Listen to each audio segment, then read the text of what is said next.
प्रश्न है आशा रानी।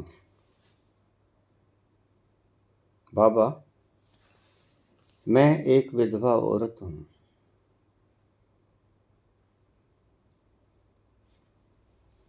मुझे लोग फफ्तियाँ बहुत कसते हैं। मेरे पति की मृत्यु शादी से तीसरे दिन हो गई। बहुत दुख होता है, क्या करूं?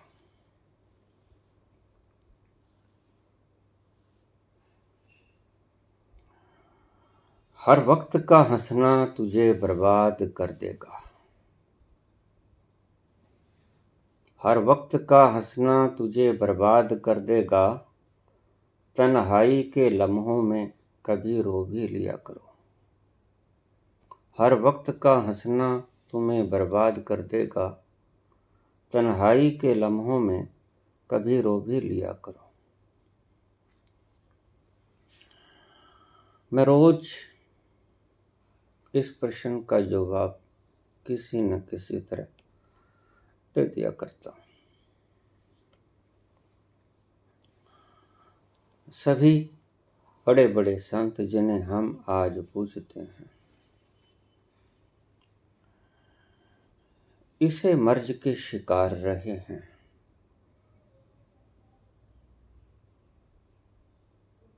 बिना कोई पाप कर्म किए उन्हें दंड भुगतना पड़ा। रोज मैं नाम भी गिनाता हूँ। महात्मा बुद्ध के ऊपर आके लोग थूक देते हैं। महावीर जैसे अहिंसक व्यक्ति के कानों में कीलें ठोक दी जाती हैं। ईसा को सूली, सोक्रेटिस को जहर, मीरा को जहर का प्याला।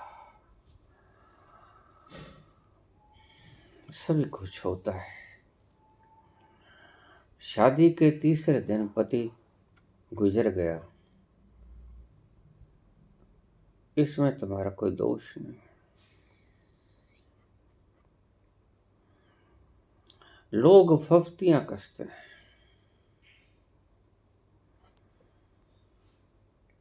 कसेंगे क्योंकि ये बहुत अच्छे लोग नहीं हैं।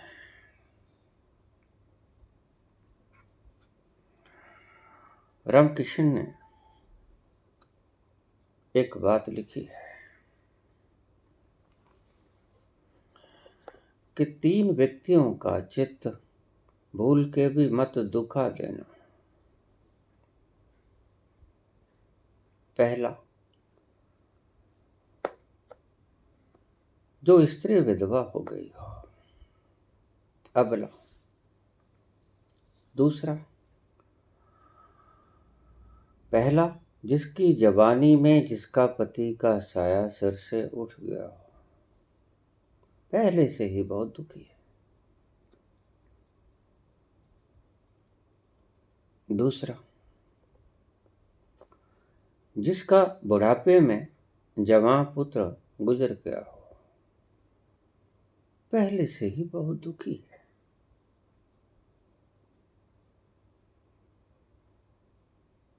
क्या करोगे? उसका और चित्त दुखाकर क्या करोगे? तीसरा, अनाथ बच्चा जिसका माँ बाप उसके अपने पैरों को मजबूत होने से पहले चल बसे। इन 3 व्यक्तियों को उनकी आत्मा को भूल के भी मत सता देना। इनकी सीधी आवाज दरगाह में जाती है। रामकृष्ण परमहंस ये शब्द कहा करते थे। इन्हें अगर तुम कोई सहारा नहीं दे सकते तो चित्त को और दुखी मत करना। अन्यथा प्रलय निश्चित है।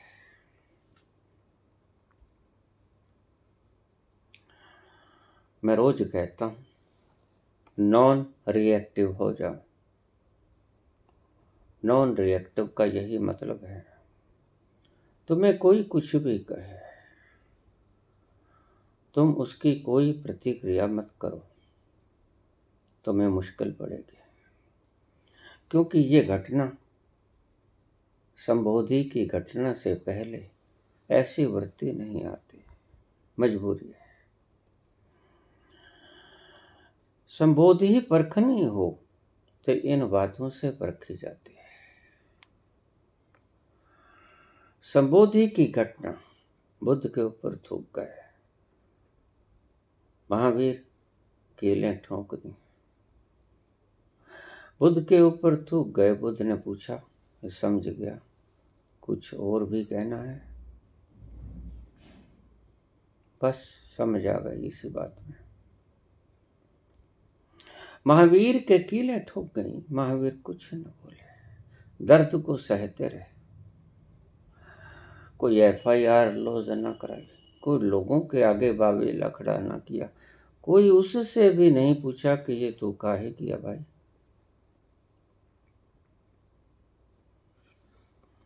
ईसा को सलीब दे दी जाती है, जुदास को 30 दिनार में खरीद कर। और ईसा कहता है, ओ God, forgive them who are hanging me because they don't know what they are doing। हे ईश्वर, जो मुझे सलीब दे रहे हैं उन्हें क्षमा कर देना, क्योंकि वो जानते नहीं कि वो क्या कर रहे हैं। उन्हें माफ कर देना।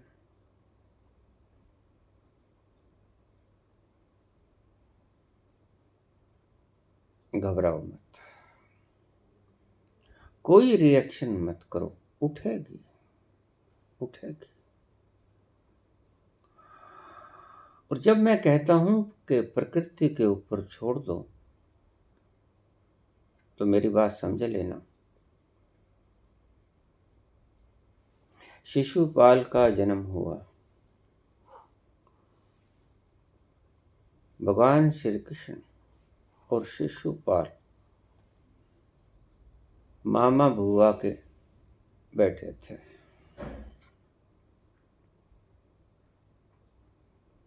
शिशुपाल के 2 हाथों की बजाय 2 पांवों की बजाय एक्स्ट्रा अंग लगे थे, फालतू के अंग लगे थे, कुरूप भद्दे लगते थे। तो आकाशवाणी हुई। माता ने कहा, ये कैसा बच्चा दे दिया मुझे, कैसे जी पाएगा ये। आकाशवाणी हुई कि जिसके गोदी में लेने से इसके व्यर्थ के फालतू के अंग झड़ जाएं, उसी व्यक्ति के द्वारा इसकी मृत्यु निर्धारित है। ये घटना पूर्व निश्चित है कि जो इसे उठाए वही इसे मारेगा।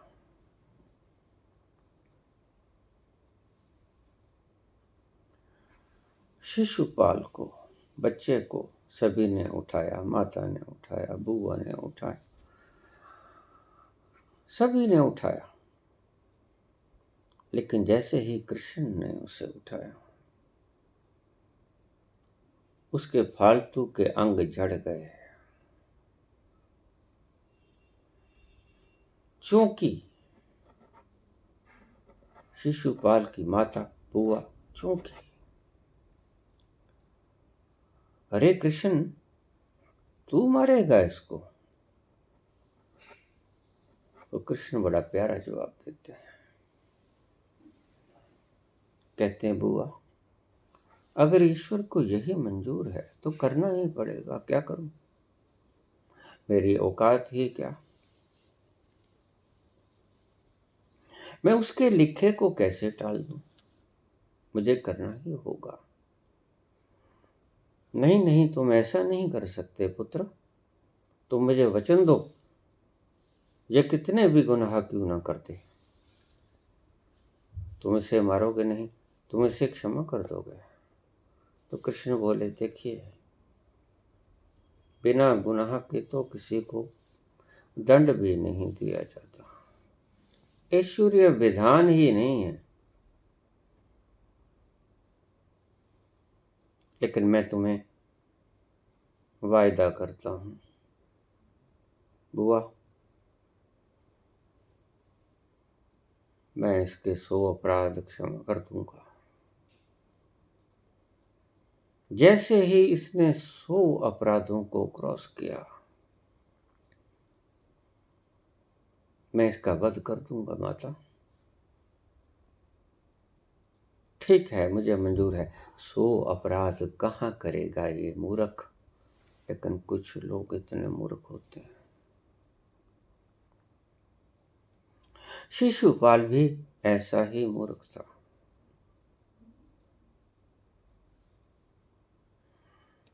अग्र पूजा होने लगी। युधिष्ठिर का राज्याभिषेक हो रहा था इंद्रप्रस्थ में। अग्र पूजा किसकी हो? सबसे ज्यादा पूजनीय व्यक्ति कौन हमारी सभा में? तो सभी ने एक मत से कहा कि वसुदेव श्री कृष्ण के अलावा और पूज्य हो भी कौन सकता है। इन्हीं के पांव धोए जाएं, अग्र पूजा इनकी ही की जाए। योग्य है, योग्यतम है। मुश्किल खड़ी हो गई। शिशुपाल वैर रखते थे। वैर तो दुर्योधन भी रखते थे, बैठे थे, लेकिन मुखर ना हुए। मुखर हुए शिशुपाल। उन्होंने शिशुपाल को उंगली लगा दी कि चलो तुम विरोध करो।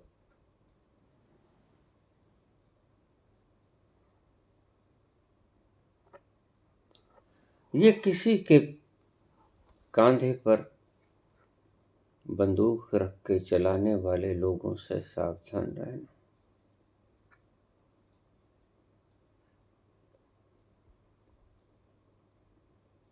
ये तुम्हें मरवा देंगे, खुद सुरक्षित रह जाएंगे।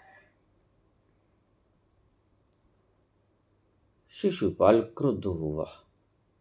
दुश्मनी तो थी ही, आग में घी का काम किया दुर्योधन ने। उठा, कहने लगा, ठहरो, ये व्यक्ति योग्य नहीं है। ये ग्वाला, ये चोर, ये बदमाश, लफंगा, लुच्चा। गालें निकालनी शुरू कर दी। और कृष्ण मुस्कुराते रहे। Non reaction. मुझसे पूछ लेते हैं लोग, बाबा आप कहते हो नॉन रिएक्शन। बिल्कुल नॉन रिएक्शन।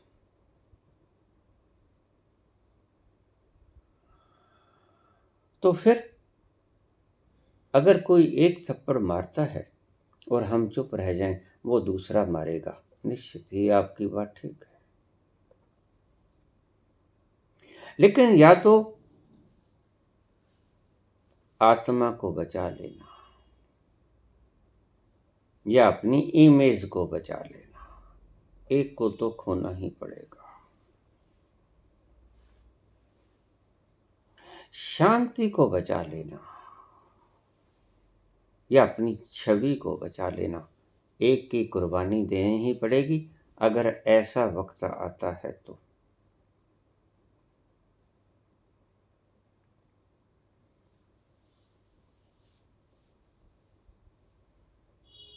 गालियां निकालनी शुरू कर दी। कृष्ण खड़े हैं, मुस्कुराए जाते हैं।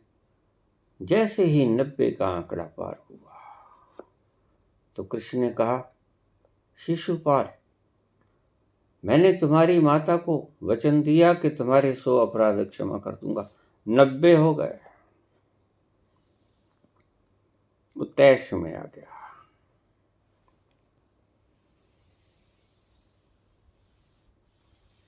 उसने फिर गाली निकाली।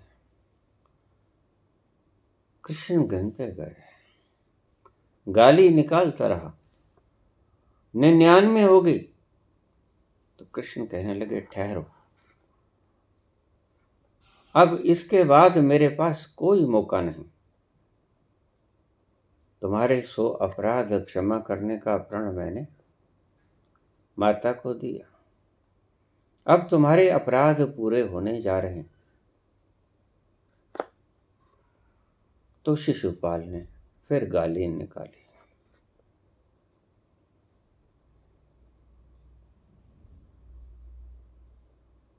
कृष्ण ने कहा, बस शिशुपाल, अब इसके बाद मत बोलना। फिर अलर्ट किया, फिर सावधान किया, बार बार सावधान करते हैं कृष्ण, यानी प्रकृति तुम्हें सावधान करती है। गालें निकालने वाला व्यक्ति सुन नहीं पाता अपनी आत्मा की आवाज को, क्योंकि उसकी आत्मा कीचड़ से लिप्त है। उसके आत्मा का हीरा कीचड़ से लिप्त है, नहीं तो वो गाली निकालता ही नहीं।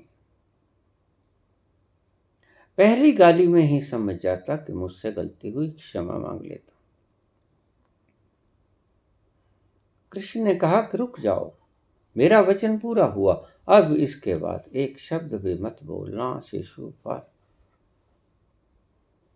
शिशुपाल तो परम क्रोध में था।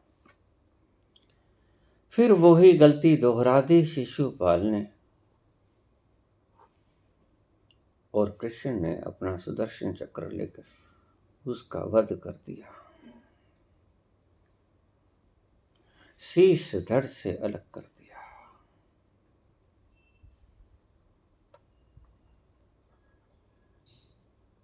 सभी कांपे।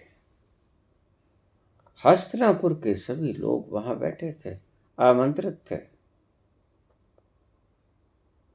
चिचेरे भाई तो थे ही। युधिष्ठिर का राज्याभिषेक था।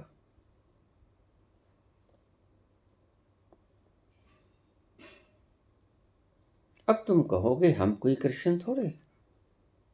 बिल्कुल ठीक है तुम्हारा प्रश्न, लेकिन मैं इशारा किधर कर रहा हूं उधर समझ लेना। मैं कहता हूं तुमने 100 के वक्त भी नहीं बोलना, और 100 से ज्यादा के वक्त भी तुमने नहीं बोलना। तुम्हारा काम प्रकृति करेगी निश्चित। ये मैं तुम्हें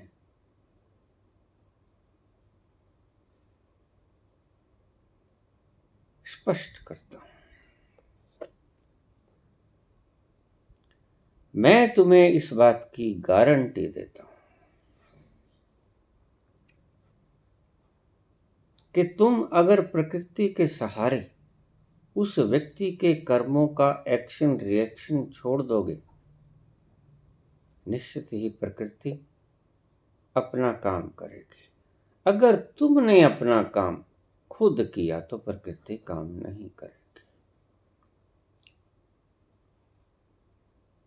तुम कृष्ण नहीं हो तो तुम कृष्ण ही, लेकिन तुम्हें अभी पता नहीं है कि तुम कृष्ण हो। तो फिर तुम कृष्ण पर छोड़ देना। फिर कृष्ण उठेंगे, फिर प्रकृति अपना काम करेगी। तुम्हें फिक्र लेने की आवश्यकता नहीं। इसी संदर्भ में भगवान कृष्ण की एक कहानी आती है कि भगवान कृष्ण खाना खाने जा रहे हैं। रुक्मणी ने थाली लगा दी, पास बैठ गई, पंखा जल रही है। पहला कोर तोड़ा मुख में डालने को तो उठे, भागे द्वार की तरफ, बड़ी तेजी से भागे। द्वार पर जाकर ठिठक गए, रुक गए, कुछ सोचा, पलटे, वापस आकर अपने आसन पर बैठे, खाना खाना शुरू कर दिया। रुक्मिणी के भीतर तूफान मच गया। तूफान इतना गहरा कि उसके भीतर कोई जवाब नहीं। ऐसा क्यों किया? कभी नहीं हुआ ऐसा, आज प्रथम बार ऐसा हुआ। क्यों हुआ? समझ ना आई। उसकी लीला समझ आया भी नहीं करती। अगर उसकी लीला तुम्हें समझ आ जाए तो समझ लेना कि उसकी लीला तुम समझे नहीं। जो समझ में आ जाए वो ईश्वर नहीं। द्रव्य होगा, पदार्थ होगा, पदार्थ को तुम विघटित कर सकते हो इलेक्ट्रॉन, प्रोटॉन, न्यूट्रॉन में। पदार्थ का अंतिम छोर तुमने ढूंढ लिया और उससे काम कैसे लेना ये भी ढूंढ लिया और उससे विनाश कैसे करना ये भी ढूंढ लिया। पदार्थ को तुमने अंतरिम सीमा पर पहुंचा दिया, लेकिन ईश्वर के बारे में तुम कभी ना जान पाओगे। जिस चीज को जानोगे, जो चीज तुम्हारी बुद्धि में समा जाए, समझ में आ जाए, समझ लेना कि वो ईश्वर नहीं है। मुझे अक्सर लोग कहते हैं बाबा समझ नहीं आया। मैं कहता हूँ जो समझ में नहीं आने जैसी बात है वो समझ में आएगी ही नहीं। मैं तो फिर बोले देता हूँ। ये एक राज है, रहस्य है।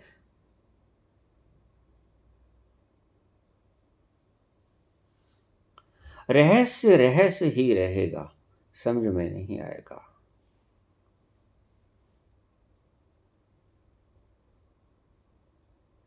राज को राज की तरह बने रहने दो, उसके पर्दे उघेड़ने की कोशिश मत करो। वो कभी नहीं उगड़ पाएगा, वो कभी समझ में नहीं आएगा। इसलिए उसको समझने का प्रयास छोड़ दो। लेकिन रुक्मिणी कहने लगी कि प्रभु पहले तो कभी ऐसा किया नहीं, आज ऐसा क्या हो गया।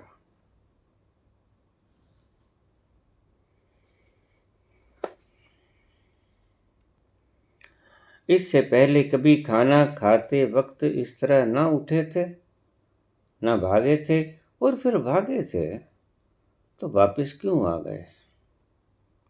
समझ नहीं आई बात, कृपा करें। तो कृष्ण कहते प्रिय, मेरा एक भगत था, उसको लोग बिना किसी कारण के, बिना किसी अपराध के पत्थर मार रहे थे।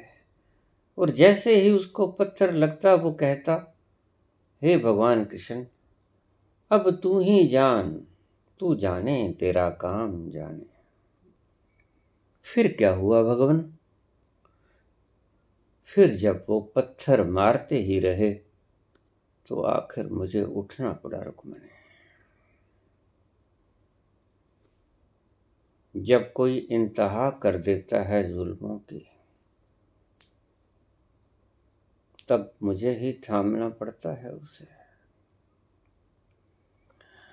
जब जुल्मों का हो सामना,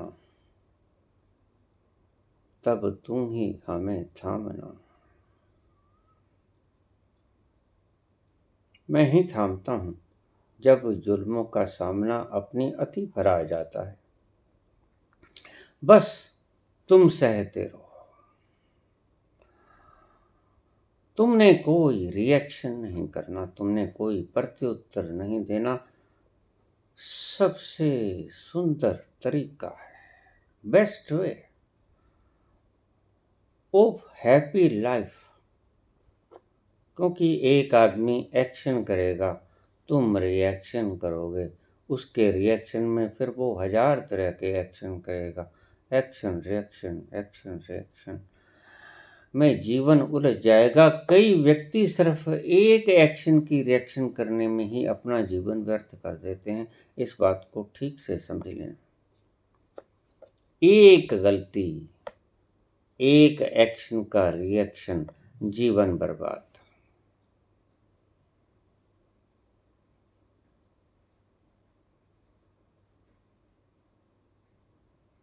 मेरे शहर की एक घटना है। मैं बच्चा हुआ करता था, दो भाइयों का झगड़ा था। खेत की वाट को लेकर। बाढ़ होती है, एक अपनी बाढ़ को थोड़ा थोड़ा खिसकाता जाता, अपनी तरफ करता रहता, और दूसरे ने इतराज किया कि तू मेरा खेत क्यों कम कर रहा है, तू बाढ़ को अपनी तरफ से क्यों मेरी तरफ धकेल रहा है, तू अपने खेत को बड़े क्यों कर रहा है। झगड़ा बहुत दिनों तक चलता रहा।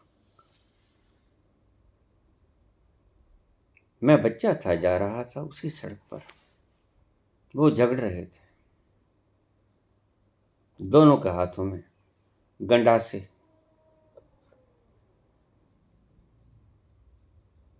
एक ने कहा, तू ऐसा मत कर, अगर मैं निर्बल हूं तो इसका अर्थ ये नहीं कि तू मेरी जमीन को हड़प ले।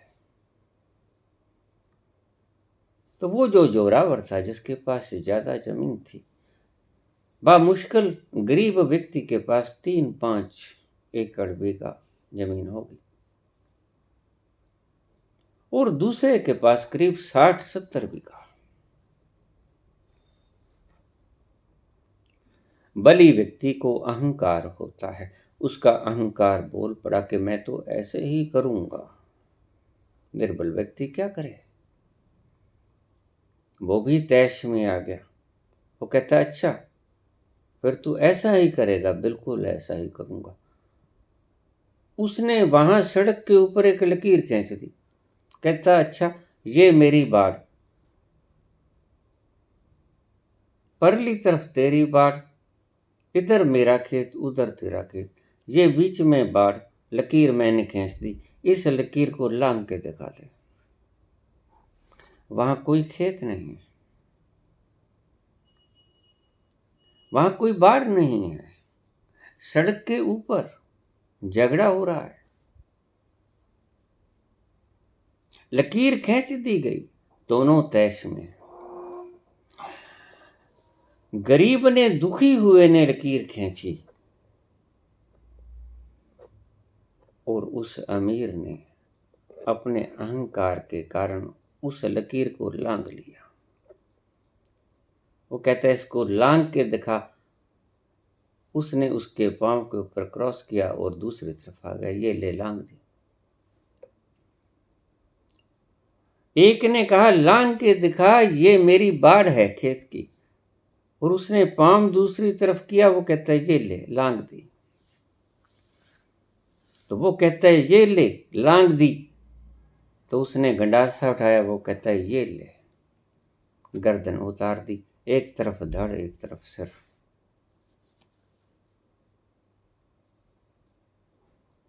बात क्या थी? ना खेत था, ना बाढ़ थी,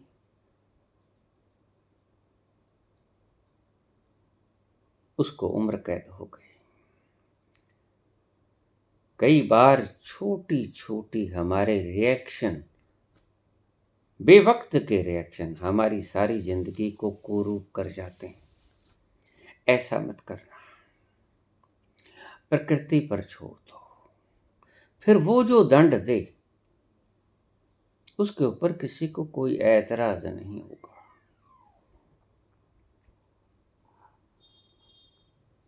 ईश्वर की लाठी होती बेआवाज है, लेकिन भारी बहुत होती है, भीतर से चीखें निकलने लगा देती है। ईश्वर की मार बड़ी सख्त होती है, यद्यपि शक्ति लेकर व्यक्ति उस ईश्वर की पावर को भूल जाता है। शक्तिमान सर्वशक्तिमान को भुला देता है, यही गलती खा देता है।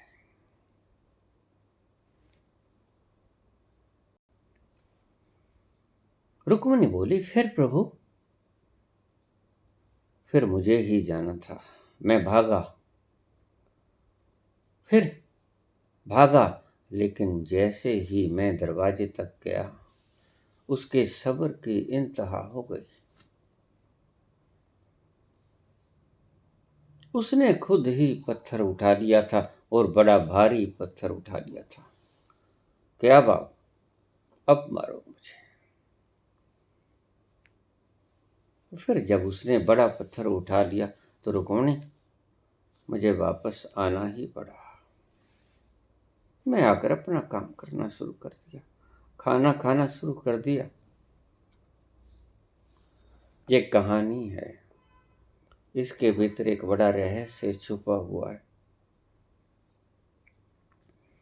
अगर तुम किसी भी कर्म को ईश्वर के ऊपर छोड़ दोगे और उसके ऊपर ही छोड़े रखोगे, तो तुम्हें बदला लेने की कोई आवश्यकता नहीं। बदला वो ले ना ले उसकी मर्जी, तुम्हें पता भी नहीं।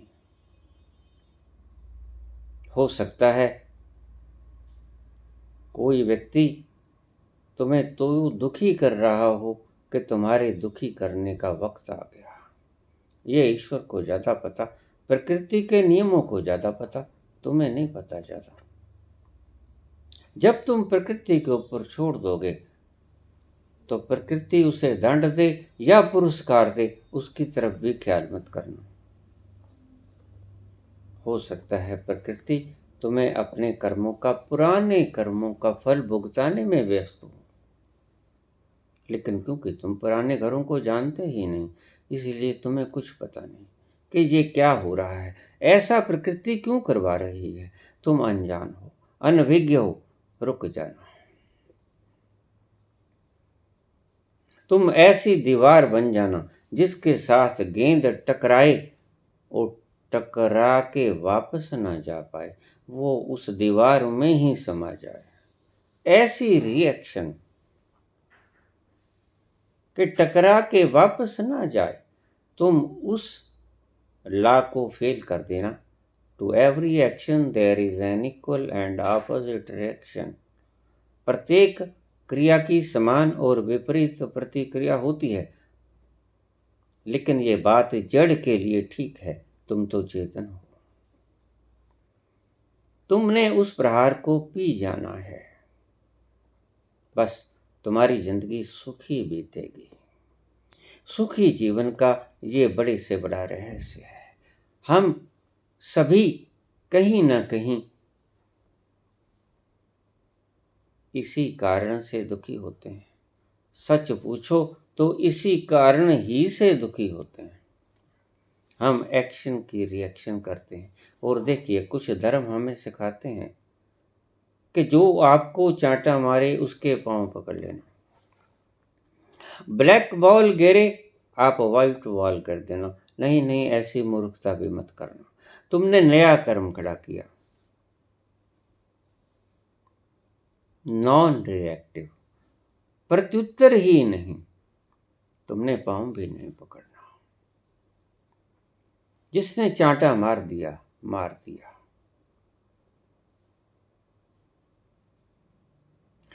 अगर भृगु ने जाके विष्णु की छाती पे लात मारी, देवता जानना चाहते थे कि देवता सबसे बड़ा कौन, तो भृगु ने जाके लात मारी विष्णु के, और विष्णु ने उसके पांव पकड़ लिए।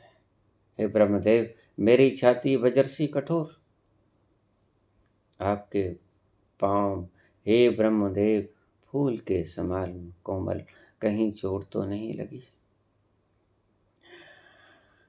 मैं विष्णु को कोई ज्यादा समझदार व्यक्ति नहीं समझता।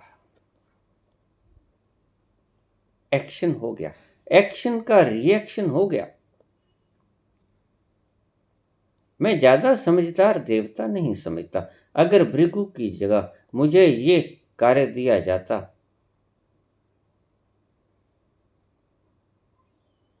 तो मैं विष्णु को सर्वश्रेष्ठ देवता न चुनता, क्योंकि उसने रिएक्शन कर दिया। मैं किसी को भी सर्वश्रेष्ठ देवता न चुनता, तीनों ने रिएक्शन कर दिया। किसी ने ब्लैक की जगह ब्लैक बॉल फेंकी, किसी ने ब्लैक की जगह व्हाइट बॉल फेंकी, लेकिन प्रत्युत्तर आया। प्रत्युत्तर ही नहीं आना चाहिए। तुम्हारा व्यवहार बिल्कुल मुर्दे की तरह होना चाहिए। जब भी कोई तुमसे अपराध करता है, तुम रुक जाना। तुम उस अपराध का फल स्वयं निर्धारित न करना। नहीं जाने प्रकृति किस रंग में खेल रही है तुमसे। हो सकता है पिछला हिसाब किताब बराबर करने के लिए इसने ये कांड किया, तो तुम नया काम बखेड़ा खड़ा मत करना, तुम रुक जाना।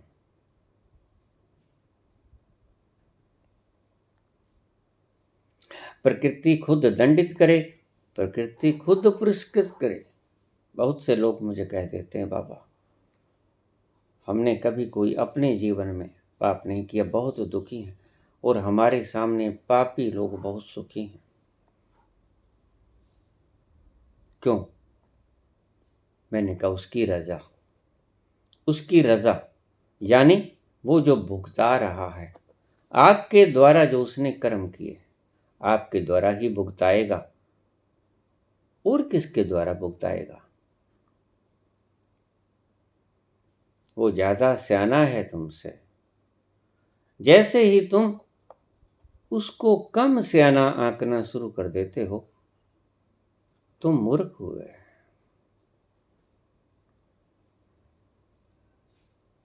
सृष्टि को रचने वाला ज्यादा सियाना ही नहीं, उसकी महिमा गाई ही नहीं जाती।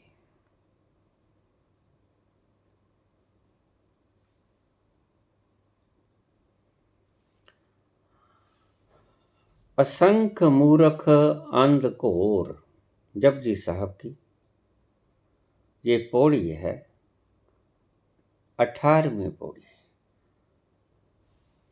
असंख्य मूर्ख अंधकोर, कई अंध भक्त होते हैं। बाबा नानक कहते हैं असंख्य मूर्ख अंधकोर, अंधे भक्त, घोर अंधे वो मूर्ख होते हैं, और इनकी संख्या कम नहीं है, असंख्य हैं, अनगणित हैं ऐसे जो अंध भक्त हैं। असंख्य मूर्ख अंधकोर, असंख्य चोर हराम खोर। बाबा नानक गाली निकाल रहे हैं।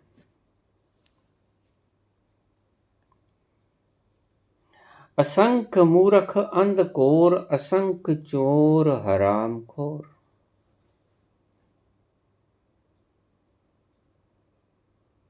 क्या कीजिएगा इनके साथ?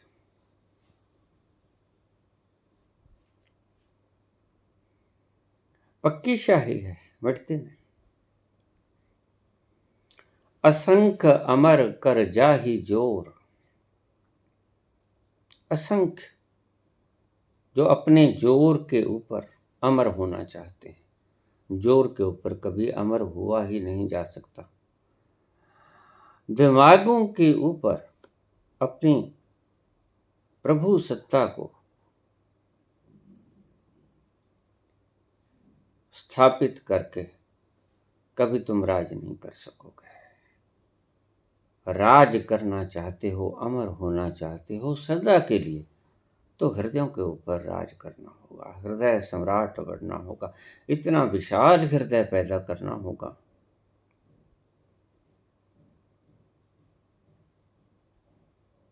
कि उसमें सब समा जाए, समुद्र की तरह सभी नदियां, गंदे नाले, सब कुछ समाहित हो जाए।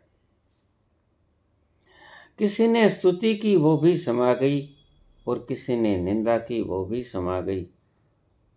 असंख्य मूर्ख अंधकोर, असंख्य चोर हराम खोर, असंख्य अमर कर जाहि जोर, असंख्य गल वड हत्या कमा। कितने ही लोग दूसरों का गला काट के हत्या का पाप अपने ऊपर ले लेते हैं। असंख्य गल वड हत्या कमा, असंख्य पापी पाप कर जा। कुछ लोग पापी होते हैं जो पाप ही पाप करते हैं, जैसे रोकने के बावजूद रुका नहीं। शिशुपाल, आखिर कृष्ण को उसका वध करना पड़ा, और पहले बोल दिया था माता इसके 100 अपराध मैं क्षमा कर दूंगा। असंख्य गलबड हत्या कमा, असंख्य पापी पाप कर जा, असंख्य कूड़ेयार कूड़े फिरा, असंख्य मलेच्छ मल पख खा। कुछ मलेच्छ होते हैं, वो मल यानी गंदगी, गंदगी ही बोलते हैं, गंदगी ही खाते हैं। बाबा मुझ पर लोग फफ्तियां कसते हैं, ऐसे ही लोग हैं। जिन्होंने गंध खाया वही निकलेगा। अगर उल्टी होगी तो जो खाया है वही तो निकलेगा। अमृत निकलने को नहीं है अगर विष खाया। असंख्य गलबड हत्या कमा, असंख्य पापी पाप कर जा। असंख्य कूड़ियार कूड़े फिरा, असंख्य मलेच्छ मलेच्छ हैं वो, मलेच्छ मलेच्छ मल पख खा। असंख्य निंदक सिर कर ही पार।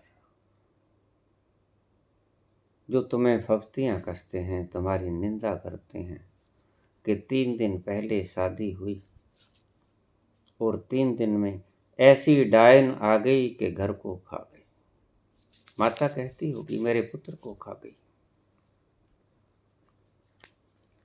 लोग भी कहते होंगे कि देखिए इसके पेड़े। बहुत फफ्तियां मिलती होंगी, मैं समझता हूं तुम्हारी बात को। असंख्य मलेच्छ मल पक का।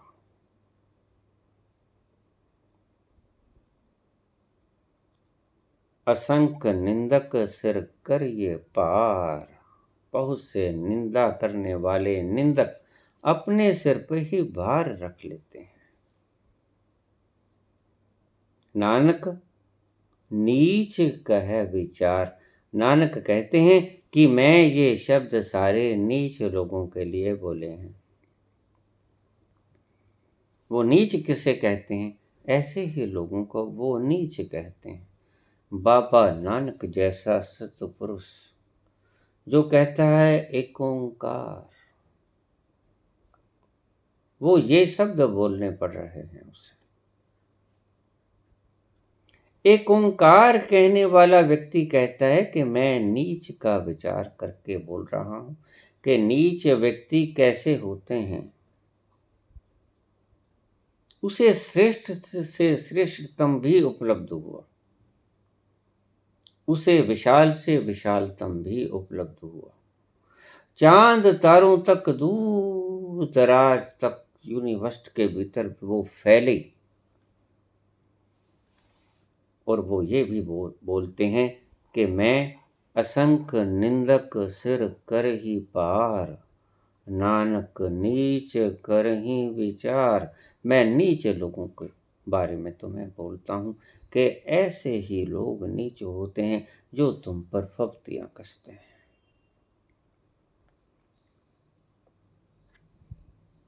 उनका तुमने कुछ बिगाड़ा नहीं।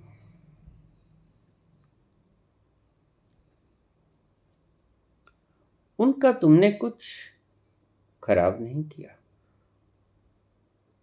कुछ उनसे छीना नहीं, लेकिन बिना किसी कारण के निर्दोष हो तुम, लेकिन तुम्हें फफ्तियां मिलती हैं। तो नानक नीच कहे विचार। नानक कहते हैं कि ऐसे ही लोगों को मैं नीच कहता हूं।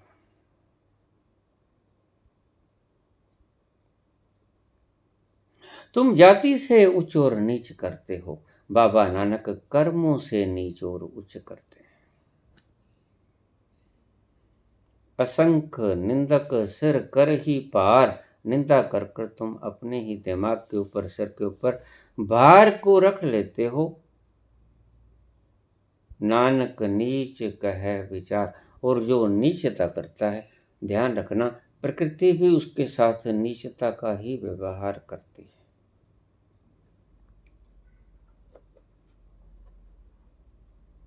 कृष्ण कहते हैं मुझ पर छोड़ दो, सर्वधर्मान् परित्यज्य मामेकं शरणं व्रज। उस पर छोड़ दो। तुम्हें अच्छा लगे, तुम्हें बुरा लगे, तुम सोचो ही मत। मुझे पता है मैं ये काम क्यों करवा रहा हूं, भली भांति पता है। पिछले तुम्हारे किए कर्मों का लेखा जोखा बराबर कर रहा हूं या कुछ और कर रहा हूं, तुम्हें फिक्र लेने की आवश्यकता नहीं है, मुझ पर छोड़ दो। वो खुद जाने, उनका काम जाने, तुम्हारा है भी कुछ नहीं, सभी कुछ कृष्ण का है, सभी कुछ उस परम का है।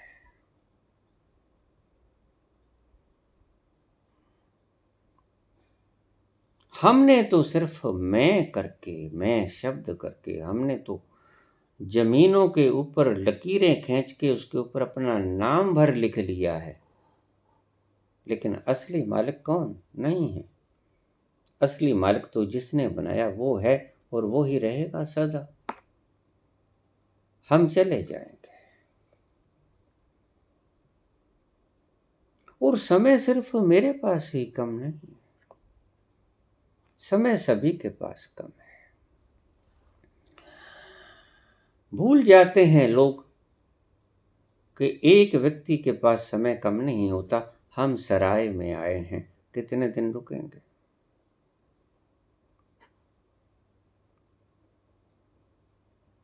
ज्यादा देर ठहरने वाले नहीं, ज्यादा देर सराय रुकने के लिए बनी भी नहीं। सराय रुकने के लिए बनी है, कुछ थोड़े से वक्त के लिए। तुम भी यहाँ सराय में हो, यद्यपि तुम पक्के मकान डाल लेते हो, ये बात अलग है। मान तुम कुछ भी लो, ये देखिए लोगों की भावनाएं रोज खंडित होती हैं। वो पक्के किले डालकर बैठी हैं, उन्हें याद ही नहीं रहता कि किस दिन हाथ बिछाए चले जाएंगे, यहां से विदा हो जाएंगे।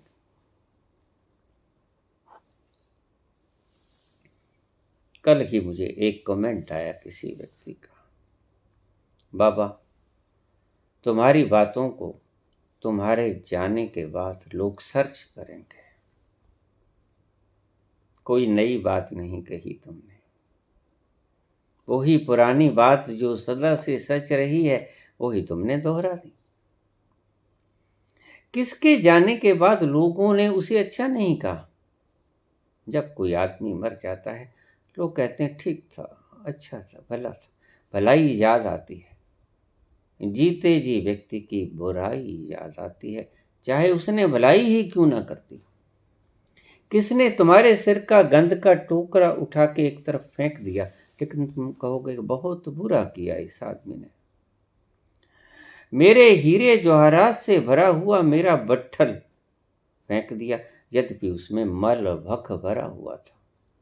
खजाना नहीं था वो, तुम समझे बैठे थे कि यह खजाना है। रोज भावनाएं आहत होती हैं लोगों की, और वो भावनाएं आहत होती हैं जो मल और भख से भरी होती हैं। जो गंदगी पेशाब से भरी हुई बट्ठल तुमने सिर के ऊपर रखा, अगर कोई उसको धोने का प्रयास करता है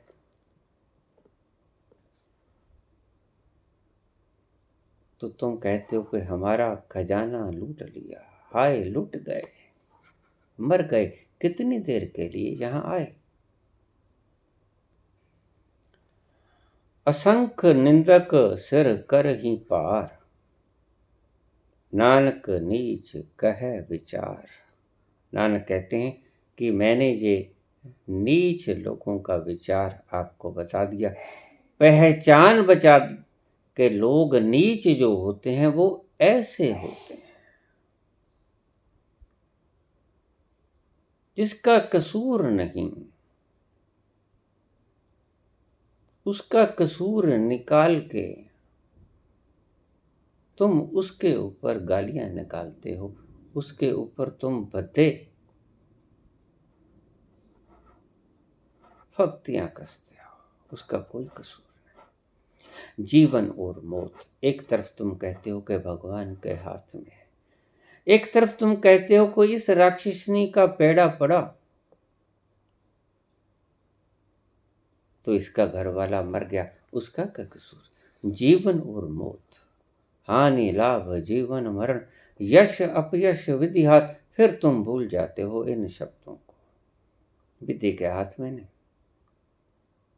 ये तुम्हारे पेड़े के हाथ में है। तुमने ऐसा पेड़ा डाला इस चुड़ैल ने कि मेरा पुत्र ही छीन लिया। माता कहती है, तुम लोगों से कुछ छीना नहीं, कुछ उसने छीना नहीं, लेकिन तुम भी कहते हो। कैसी दुष्टा आई, ले बैठी। ऐसी गंदे समाज की पैदाइश। हम गंद से भरे हुए बट्ठल जो सिर पे उठाए हुए हैं, इनकी बदबू हमारे नासापुटों को छूती है तो भीतर ऐसे ही विचार पैदा होते हैं।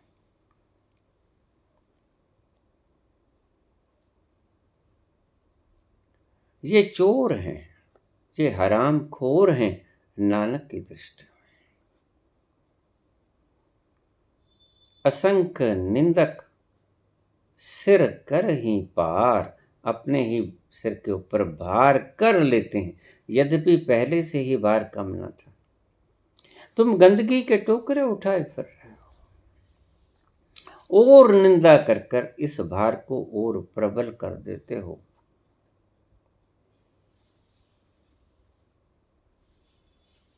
यही नानक कहते हैं। मैंने यही बात आपसे कही कि रिएक्शन मत करना, नॉन रिएक्टिव हो जाना। अगर आप जिंदगी को सुखी जीना चाहते हो तो, दुखी हो तो समझ लेना कि कोई पुराना दुख कट गया, क्योंकि भोग के भोगने के बिना पाप कटा नहीं करते। तुम्हारी कोई प्रार्थना, तुम्हारा कोई पुण्य, तुम्हारा कोई दान तुम्हारे पुराने पापों को बराबर नहीं करेगा। पुराने पाप दुख बनकर भोगने ही पड़ेंगे। हाँ, जो तुमने दान किया उसका फल सुख मिलेगा। वक्त की बात है, वो अलग से मिलेगा, वो अलग से मिलेगा। यकसा नहीं होंगे, दोनों बराबर नहीं होंगे, कटेंगे नहीं। ऐसा कोई विधान ईश्वर की सृष्टि में है नहीं जो तुम्हारे पापों को पुण्यों से काट दे। पापों का फल अलग भोगना पड़ेगा, पुण्यों का फल अलग भोगना पड़ेगा। जो लोग फप्तियां कसते हैं, तुम उन्हें कोई जवाब ना देना, तुम चुप हो जाना। अगर तुमने लाचार होकर कभी भी पत्थर उठा लिया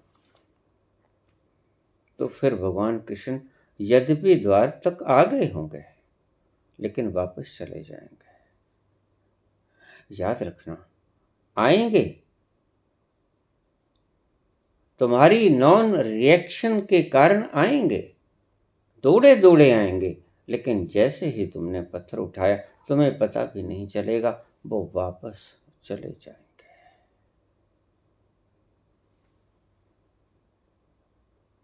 ये सोचना ही मत कि लोग मेरी प्रशंसा करें।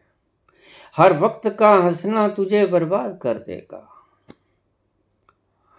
तन्हाई के लम्हों में कभी रो भी लिया करो। तन्हाई के लम्हों में कभी रो भी लिया करो। हर वक्त का हंसना तुझे बर्बाद कर देगा। ये रुलाई को भी स्वीकार करो, रो भी लो। अकेला हंसना ही हंसना ठीक नहीं, मीठा ही मीठा खाते जाओगे। तुम देखना, तुम्हारी वृत्ति भीतर से कुछ नमकीन, कुछ चटपटा खाने को होगी। सदा से तुम मीठा नहीं खा पाओगे, कोई नहीं खा पाया है, उसके ऊपर छोड़ देना। वो जानता है, भली भांति जानता है कि वो तुम्हारे सिर के ऊपर के भार को हल्का करना चाहता है या ये कर्म नया है, ये वो भली भांति जानता है। इसलिए तुम उसके ऊपर ही छोड़ देना। इसलिए भगवान कृष्ण ने कहा है, सर्वधर्मान् परित्यज्य माम एकम शरणं व्रज, अहम त्वाम सर्व पापेभ्यो मोक्षयिष्यामि मा शुच। तुम्हें जो दुख होता है, तकलीफ होती है इन वक्तव्यों के कारण,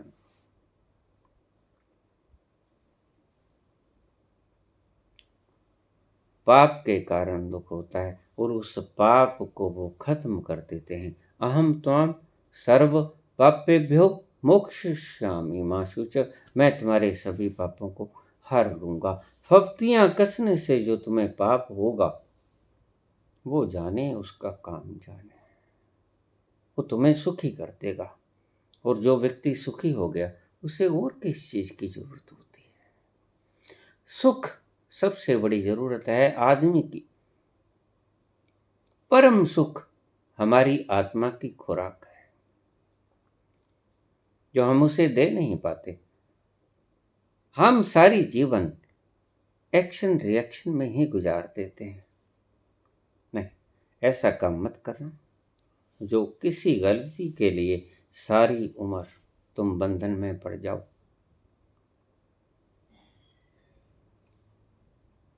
नॉन रिएक्टिव हो जाना।